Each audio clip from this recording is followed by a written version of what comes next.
Hello and welcome back to the Aslan Health Podcast. I'm Dr. Mike Hauman. Today we're starting a new 3-part series on anxiety, a topic that's very common and for far too many people an unwelcome, consuming, constant companion. If you've ever felt like your mind won't slow down, like your body's stuck in high alert, or like your fears show up even when life seems okay, well, this is for you. In this series, we're going to walk through caring for your anxiety by using my usual framework to reveal what's really going on, reset what you need to stop and discuss what you need to start, then renew by establishing truth, habits, support, recommendations, and hope for life's journey. In this reveal episode today, we're going to look at anxiety from 3 angles: medically, functionally, and biblically. It's my intention to provide practical and actionable assistance as we understand and address anxiety together. I'm in this with you. Take a deep breath. Are you ready? Let's do this. Welcome to the Aslan Health Podcast, where science meets soul. Your host for this program is Dr. Mike Hauman, an experienced physician, a certified functional medicine provider, a certified insight coach practitioner, and a devoted follower of Jesus Christ. If you're tired of feeling stressed out, exhausted, overwhelmed, or stuck in survival mode, you're in the right place. So take a deep breath. Let's be transformed by the renewing of our minds. Here's Dr. Mike. Let's begin with a mental picture. Imagine that you're in your kitchen making breakfast. Put bread in the toaster, you turn to get your coffee, and suddenly the smoke alarm shrieks. You look around, no fire, no smoke, just a slightly over-enthusiastic toaster. The alarm is real, the sound is loud, but the threat is small. That's what anxiety often is like. A normal alarm that's become too sensitive, alerting too frequently, too loudly, and in situations that don't match the level of danger present. We're all created with a God-given alarm system to alert us of potential danger. It can even sound when there's no real danger. Think of it as a better safe than sorry, always on alert system designed by your loving Creator to keep you safe and alive. This nervous system response is normal and protective.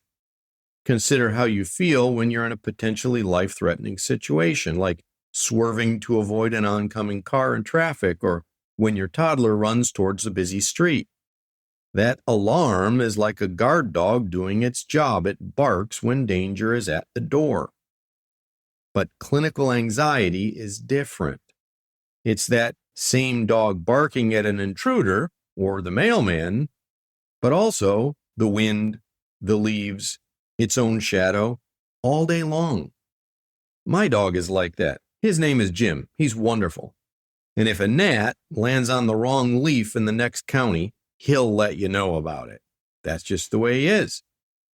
So let's take a look at anxiety, what it is and what it isn't. From a medical standpoint, anxiety is a state of heightened fear, worry, or unease that shows up in your thoughts, your emotions, and also in your chemical physiology. It can lead to several formal medical diagnoses, such as generalized anxiety disorder, which is chronic excessive worry, panic disorder, which are sudden waves of intense fear with accompanying physical symptoms, social anxiety, which is the fear of embarrassment or judgment in public, specific phobias like the fear of flying, heights, needles, for example. But before we go any further, a gentle, compassionate word here for the struggling listener. If you're feeling crushed right now, afraid to drive, afraid to sleep, fearful of your own thoughts, let me say this plainly and compassionately.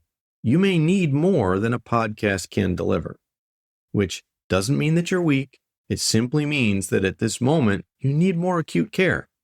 It's wise to acknowledge the difference. Please talk with a physician, a counselor, your therapist if you have one, and return to this series when you feel well enough to take the next step. That's what this is here for.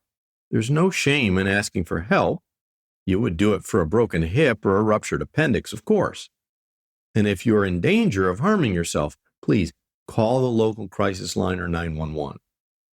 You are far too valuable to remain in the dark alone.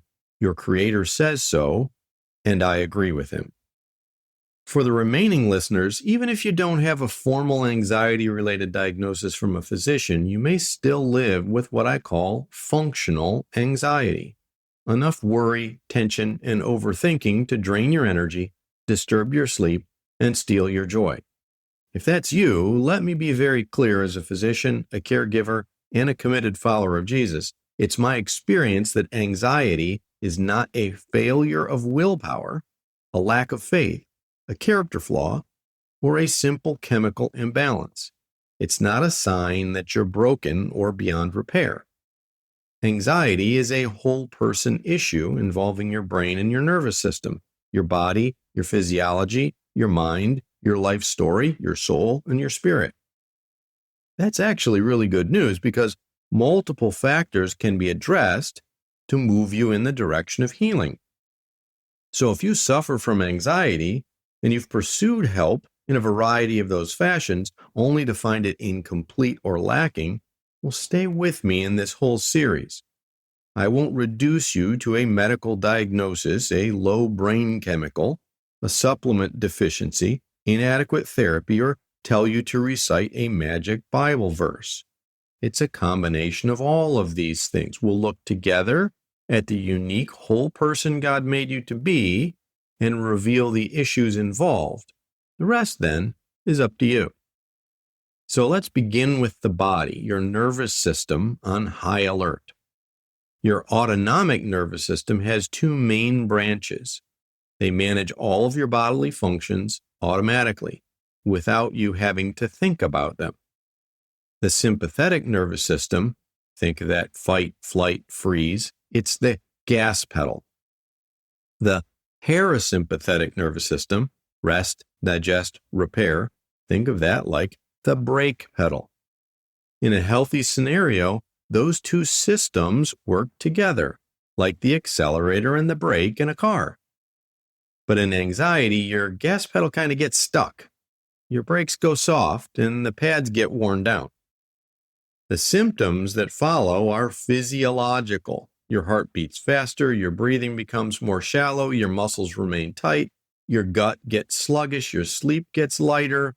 All of these are symptoms of a nervous system dysregulation. You're no longer balanced. Your body reacts as if danger is near, even when you're just checking email or laying in bed. Over time, this adds to increased allostatic load, the wear and tear of long-term stress, which we discussed earlier in podcasts. Chemically, this means hormone shifts, inflammation rises, blood sugar swings, digestion slows, immune function loses balance. From a functional medicine perspective, we see anxiety not just as an issue of altered mental state, but as a stress system imbalance with measurable signs and symptoms in the body. There are predictable patterns. Your brain is constantly asking, am I safe? Do I need to prepare for danger? In anxiety, certain brain circuits become hypersensitive. The amygdala, which is a part of your brain, it's your emotional smoke alarm, so to speak, it fires too easily. The prefrontal cortex, that's in the front of your brain, it's your logic center, well, it gets hijacked and overrun. It's like your internal news channel running a 24-hour crisis banner. And the more often those pathways fire, the more ingrained, familiar, and efficient they become. Kind of like a trail in the woods. We've used that analogy before. The more it's used, the easier it becomes to travel. We discussed this in detail in previous episodes using the term neuroplasticity, which is your brain's ability to change. And you can travel a better way, a new trail, with God's help and some instruction. So what are the root causes and why are some people more anxious? Anxiety itself is multifactorial. So listen carefully to this list and identify some of your most likely contributors. Genetics, more sensitive nervous system and predispositions, trauma, early life chaos, unmet needs, neglect or abuse, chronic stress, physical, financial, work-related, caregiving demands, sleep deprivation, circadian rhythm disruption, shift work, blue light exposure, blood glucose dysregulation and metabolic dysfunction, that would be like diabetes, etc., caffeine or stimulant overuse, hormone and nutrient imbalances, things like thyroid, cortisol, magnesium, B vitamins, and gut dysregulation and dysfunction, with inflammation also, to name a few. Because there's so many contributors and it feels so overwhelming, it's essential to ask the right questions. For example, don't ask, how do we shut off the alarm? What medication can I take? Instead, ask, why is my nervous system so sensitized? Where is my system so strained? The good news is anxiety is treatable. There's hope. Now, I will not review traditional prescription medications in this series, as that's most likely the only intervention many anxiety sufferers receive from their conventional medical provider. Instead, I will review how anxiety can improve with the right combination of things like mindset shifts, truth talk, lifestyle changes, nutrient repletion. So let's touch on the first two. For many people, the inner dialogue of anxiety sounds like, what if I fail? What if I get sick? What if people get mad at me? What if something bad happens? These what ifs just fuel anxious thoughts.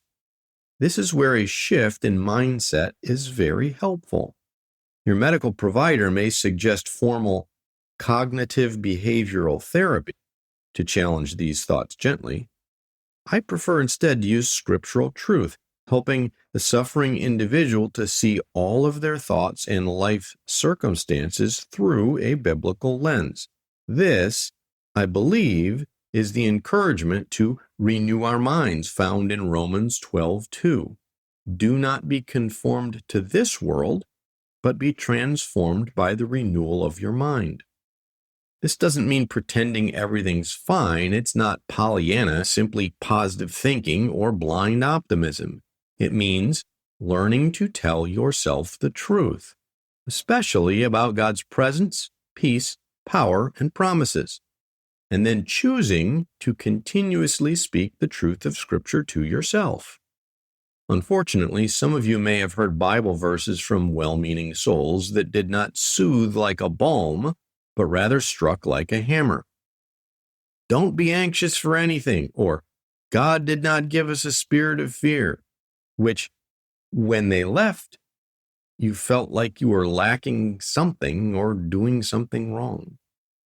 Friend, these are beautiful biblical truths. However, just as a cool drink of water to parched lips can be refreshing, that same water to a drowning person can be overwhelming. The truth remains, but situational context and compassion matter. These are rightly viewed as invitations, not indictments to do better. For example, Philippians 4, 6, and 7 doesn't say, if you had more faith, you'd never be anxious. Rather, it says, in everything by prayer and supplication with thanksgiving, let your requests be made known to God. And the peace of God, which passes all understanding, will guard your hearts and minds in Christ Jesus. God knows that anxiety will come, and He promises to meet us in it and go with us through it. So as you reveal your anxious thoughts and anxiety this week, try a simple exercise to recognize your patterns. Just observe without judgment. Each time you have an anxious thought or you feel the symptoms of anxiety coming on, ask yourself these 4 W questions. Who are you with? What are the words and thoughts in your head? When did they show up? Where did you feel it in your body? This will help you bring insight and light into what's been happening in the shadows in the background of your mind. Anxiety can feel terrible, as if you're trapped in a scary, dark, noisy room, the danger alarm blaring, and you want to just cover your ears, search for the door, and get out. I understand. That is why I wrote the book, Panic to Peace, to help those suffering with the symptoms of anxiety turned into panic. If that's you or someone you love, the book's a practical tool and it's available on Amazon via the link in today's show notes. Grab a copy. My friend, this series is not here to shame you for being in that room. Instead, this series is here to reveal why the alarm is blaring, reset the alarm showing you how to turn down the volume, and renew your walk, helping you to move safely to the door marked peace. Jesus said in John 14:27, "Peace I leave with you, my peace I give you. Let not your hearts be troubled, neither let them be afraid." Remember, you're not walking this journey alone. In our next anxiety episode, Reset, we'll talk about what to stop feeding your anxiety, how to start calming your nervous system, and how to work with your body, not against it. Until then, take your first step. Notice your patterns. Name the 4 W's as we discussed and write them down if you need to. Bring them before the Lord in prayer and ask for wisdom and insight to reveal your pattern. Well, thank you for joining me on this Aslan Health podcast. This is Dr. Mike Hauman. Please subscribe and follow for more. Until next time, may your mind be renewed, your body strengthened, and your heart steadied, all by the gracious one who holds you fast as you cast your cares on him. He loves you most and best. Blessings to you, my friend.